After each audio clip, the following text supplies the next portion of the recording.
दोस्तों iPhone 17 series का कल इवेंट हुआ जिसका नाम और ड्रॉपिंग इवेंट था और भैया आई निकल गई लोगों की, क्योंकि ये जिस तरीके का डिज़ाइन लीक के अंदर देखने को मिला था वही सामने आ गया और इसी के साथ साथ कोई बदलाव नहीं। मतलब एप्पल को चाहिए कि जो हमारे लीक्स निकलते हो ना मुझसे थोड़ा सा हटके बना दें, लेकिन ऐसा नहीं होता भैया। लीक करने वाले भी बिल्कुल ही जड़ से निकाल कर ले आते हैं। तो यहाँ पर iPhone 17, iPhone 17 air, iPhone 17 pro और प्रो मैक्स को अनवील किया गया है, जहाँ पर 16 वाले बड़े खुश हो रहे होंगे क्योंकि 16 और 17 में कोई अंतर ही नहीं है।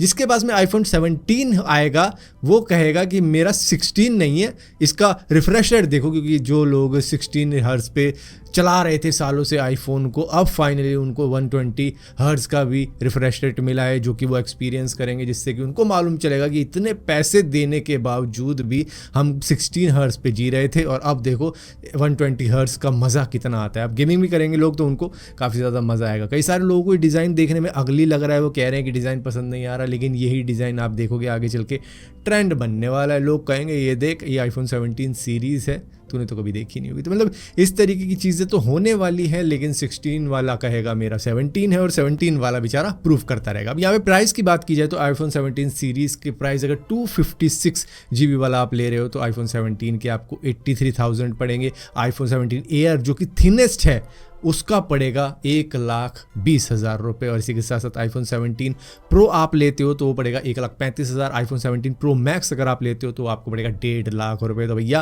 प्राइस थोड़े बहुत आपको बढ़े हुए लग सकते हैं कि इंडिया के अंदर प्रो मॉडल बन रहा है, लेकिन फिर भी उसके प्राइस उतने ज़्यादा नहीं गिरे हैं जितने ज़्यादा यूएस के अंदर होते हैं। तो यहाँ पर चलो एक चीज़ है, लेकिन इनोवेशन के नाम पर कुछ इस तरीके की इनोवेशन की गई है। कैमरे को स्ट्रेच करके बिल्कुल ही साइड में लेके आया गया है और उसके बाद में बना दिया है आईफोन 17 प्रो या फिर प्रो मैक्स कह सकते हो। यहाँ पर एप्पल का एयरपोर्ट प्रो 3 भी अनवील किया गया है, जिसके अंदर ANC देखने को मिलेगा आपको, जो कि बेस्ट है इन क्लास, और इसी के साथ साथ इसके अंदर हार्ट रेट सेंसरिंग भी होगा, लाइव ट्रांसलेशन भी होगा, जो कि बहुत ही बढ़िया फीचर होने वाला है और 8 घंटे तक आप इसको यूज़ कर सकते हो। इसी के साथ साथ एप्पल वॉच अल्ट्रा 3 को सैटेलाइट कनेक्टिविटी दे दी है और इसी के साथ साथ ये 72 घंटों तक यूज़ की जा सकती है। एप्पल वॉच सीरीज 11 को थिनेस्ट बताया गया है कि सबसे ज़्यादा थिनेस्ट है ये। इसी के साथ साथ 5G का सपोर्ट भी है इसके अंदर। बाकी सारी चीज़ें तो चलो इतनी ज़्यादा खासियत नहीं है, क्योंकि आईफोन लेने वाला स्पेसिफिकेशन नहीं देखता है, वो सिर्फ ये देखता है आईफोन है,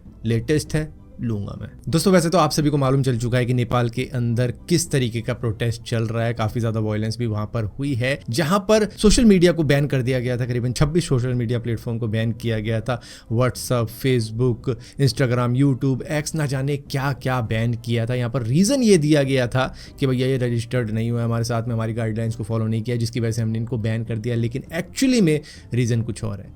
रीजन यहाँ पर ये था, इनके ऊपर करप्शन के चार्जेस लगे हुए थे जो ये नेता वेता थे। इसी के साथ साथ नेपोटिज्म भी काफ़ी ज़्यादा फैला रहे थे पॉलिटिक्स के अंदर। इसी के साथ साथ यूथ काफ़ी ज़्यादा फ्रस्ट्रेटेड हो रखी थी। इनके साथ में गवर्नेंस का भी काफ़ी ज़्यादा इशू था, जिसकी वजह से लोग चाहते थे इन बातों को फैलाया जाए सोशल मीडिया के थ्रू, तो इन्होंने वही सेम चीज़ कर दी, उन्हीं को बैन कर दिया और ये कहा कि चलो भाई ना रहेगा बांस, ना बजेगी बांसुरी, ना सोशल मीडिया होगा, ना हमारी बातें फैलेंगी, ना हमारी हरकतें फैलेंगी। जिसके बाद में उसके उलट हो गया। वहाँ पर प्रोटेस्ट इतना ज़्यादा भयंकर हो गया कि वो संभाल ही नहीं पाए। दरअसल यहाँ पर बताया जा रहा है कुछ वहाँ पे फायरिंग करवा दी गई थी, लोगों के ऊपर फायरिंग करवा दी गई थी, कईयों के माथे पे गोली मारी गई है, मतलब वहां पर गोली चलवा दी गई थी। ऐसी भी बात सामने निकल कर आ रही है। अब वो रबड़ की गोली थी या कैसी गोली थी, लेकिन 19 लोगों की जान गई उसकी वजह से। अब यहाँ पे एग्जैक्टली नहीं मालूम कि वो रबड़ की गोली थी या असली गोली थी, लेकिन कुछ लोगों ने बताया है कि भाई गोली लगी है लोगों को, जिससे उनकी जान गई। जिसके बाद में प्रोटेस्ट भयंकर हो गया। फिर लोगों ने नहीं देखा, जब लोगों ने देखा अपने लोगों को मरते हुए तो वो इतना ज़्यादा गुस्सा हो गए कि KP ओली के घर तक को जला दिया और उसके बाद में उनके ऊपर भी अटैक होने की संभावना थी, जिसकी वजह से वो एयरलिफ्ट करवा दिए गए। और इसी के साथ साथ KP ओली ने फटाफट रिज़ाइन दे दिया 9 सितंबर को। इसी के साथ साथ कई सारे मिनिस्टर्स के घर जलाए गए हैं, वो घर से भाग रहे हैं। पार्लियामेंट हाउस जला दिया है, इसी के साथ साथ कोर्ट की बिल्डिंग जला दी, एक बहुत ही बड़ा मीडिया हाउस था उसकी बिल्डिंग जला दी गई है। मतलब बहुत सारे गवर्नमेंट जो इंफ्रास्ट्रक्चर थे उनको जला दिया गया। इतने ज़्यादा भड़क गए लोग। इसी के साथ साथ जो इंडियंस नेपाल में फंसे हुए हैं वो भी अब काफ़ी ज़्यादा रिक्वेस्ट करें कि किस तरीके से हमें निकाला जाए, क्योंकि बॉर्डर का भी कुछ इशू है यहाँ पर। जिस तरीके का प्रोटेस्ट हुआ है तो मतलब एकदम से वो बाहर नहीं आ पा रहे हैं, क्योंकि हर जगह प्रोटेस्ट देखने को मिल रहा है, जिसकी वजह से वो लोग फंसे हुए हैं। काठमांडू एयरपोर्ट भी बंद करवा रखा है, जिसकी वजह से लोग वापस नहीं आ पा रहे हैं अपनी कंट्री के अंदर। और इसी के साथ साथ आर्मी का कर्फ्यू भी वहाँ पर लग चुका है। तो अब ये जो प्रोटेस्ट था ये सिर्फ सोशल मीडिया को लेकर नहीं था कि तुमने हमारा यूट्यूब बैन कर दिया, इंस्टाग्राम बैन कर दिया या एक्स बैन कर दिया, नहीं, ये उससे भी बड़ा हो चुका है। कहा यह जा रहा है कि जो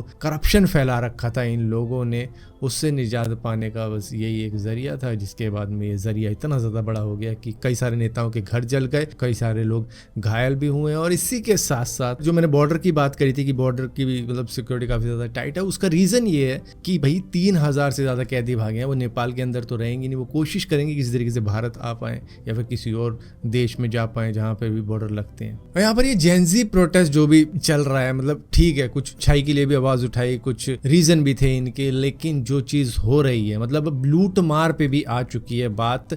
ना सिर्फ जेल से कैदी भाग गए बल्कि अब चोरी चकारी आम लोग भी करना शुरू कर चुके हैं। जो वहाँ पर मॉल है, शॉप्स है, उन पर चोरी कर रहे हैं, जबकि ये फाइट कर रहे थे करप्शन के लिए, ये फाइट कर रहे थे लूटमारी के लिए, लेकिन अब यही लूटमारी कर रहे हैं। तो मतलब इससे बुरा होगा क्या कि जिस बात को तुम बोल रहे थे प्रोटेस्ट के अंदर कि ये करते हो तुम, वो करते हो, और वही सेम चीज़ जनता कर रही है मिलके भीड़ में। दोस्तों इंडिया और यूएस के बीच में जो ट्रेड डील की बातें बंद हो गई थी वो अब दोबारा से रिज्यूम कर दी गई है, जहां पर डोनाल्ड ट्रंप ने खुद कहा है कि भैया चलो अब जो भी चीज़ें होंगी अच्छी होंगी। इसी के साथ मोदी जी का भी रिस्पॉन्स पॉजिटिव ही आया है। यहाँ पर दोनों ही एक दूसरे को मतलब कह रहे हैं कि भैया इंडिया और यूएस क्लोज फ्रेंड थे, नेचुरल पार्टनर थे, तो जिसकी वजह से ये ट्रेड टॉक तो होने ही थी, जो अब ये दोबारा से कंटिन्यू की जाएगी। जो 50% का टैरिफ इंडिया के ऊपर लग रखा है वो शायद अब हटने का टाइम आ चुका है या फिर कम होने का टाइम आ चुका है। और इतना सुनते ही स्टॉक मार्केट काफ़ी ज़्यादा जंप करी है, खासतौर पे टेक्सटाइल के जो स्टॉक थे या फिर जो कंपनियां हैं उनके स्टॉक थोड़े से रैली कर गए हैं, क्योंकि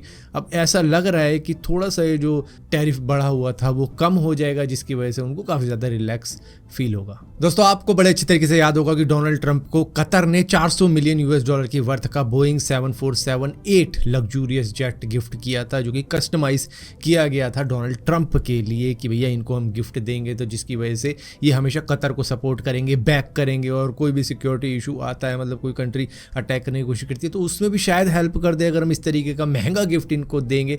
लेकिन इजराइल ने दोहा पे, जो कि कतर का कैपिटल है, उसके अंदर हमास के सीनियर लीडर को टारगेट करने के लिए एयर स्ट्राइक कर दी, जिसके बाद में कतर काफ़ी ज़्यादा अपसेट हुआ उससे, और उन्होंने ये सोचा कि शायद इसमें यूएस की भी मिली भगत है, जिसकी वजह से अब डबल गेम का टैग लगाया जा रहा है डोनाल्ड ट्रंप के ऊपर कि भैया ये तो डबल गेम खेल रहे हैं, हमसे गिफ्ट लेते हैं, हम पे अटैक करवा देते हैं। और यहाँ पर पहले ये भी कहा गया था कि भैया इजराइल ने यूएस से अप्रूवल लिया था अटैक करने से पहले, जहाँ पर अब डोनाल्ड ट्रंप कहते हैं नहीं, वो उनकी इंडिपेंडेंट चॉइस थी, उन्होंने ये अटैक खुद ब खुद ही किया है, उसने यूएस का अप्रूवल नहीं लिया था ऐसा करने पे, और अब तो हम कुछ भी नहीं कर सकते, काफ़ी ज़्यादा लेट हो चुका है इजराइल का ये एयर स्ट्राइक रोकने के लिए, क्योंकि उन्होंने कर ही दी।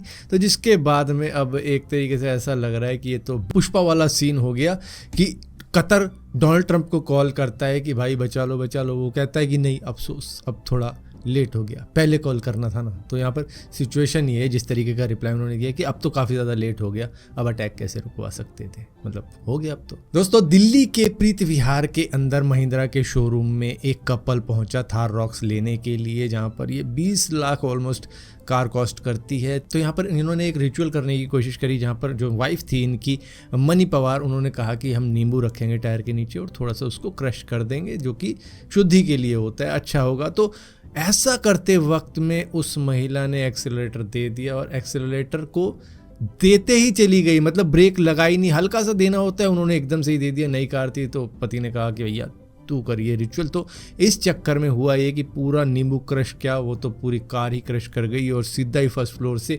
नीचे रोड पर आ गई कार को लेकर, जहाँ पर नेक इंजरी हुई है उनको। इसी के साथ साथ पति भी उसी गाड़ी में बैठे हुए थे तो उनको भी नेक इंजरी हुई है। यहाँ पर एक मोटरसाइकिल भी क्रश हो गई, लेकिन थार की बिल्ड क्वालिटी टेस्ट हो गई कि एक मंजिल से नीचे गिरने के बावजूद भी कोई मतलब थार इतनी ज़्यादा क्रश नहीं हुई। हालांकि नुकसान हुआ है थार के अंदर, शोरूम का शीशा भी टूटा है, लेकिन कोई भी मतलब केस रजिस्टर्ड नहीं हुआ है क्योंकि किसी ने भी कंप्लेंट नहीं करी। तो यहाँ पर बस एक ही चीज़ हुई है, कपल गाड़ी लेने के बाद में अब सीधा सर्विस सेंटर पर जाएगा और शोरूम वाले अपना शीशा चेंज करवाएंगे। दोस्तों महाराष्ट्र के पलावा फ्लाईओवर का जब उद्घाटन हुआ हुआ था उसके उद्घाटन के 4 दिन बाद जिस तरीके का हाल था वो आपने बड़े अच्छे तरीके से देखा होगा, किस तरीके से बम्पी रोड हो गया था। लेकिन अब 2 महीने हो चुके हैं उस बात को, और इस फ्लाईओवर के अंदर कितना ज़्यादा करप्शन हुआ है वो आप देख के ही समझ सकते हो। 250 करोड़ रुपए का फ्लाईओवर था जहां पर गाड़ियां कुछ इस तरीके से जाती हैं जैसे कि गांव की किसी सड़क पर चल रही हो, जबकि एक फ्लाईओवर है जिसके अंदर अच्छी खासी कंक्रीटिंग होनी चाहिए थी, लेकिन वैसा कुछ भी नहीं है। फ्लाईओवर के ऊपर गड्ढे,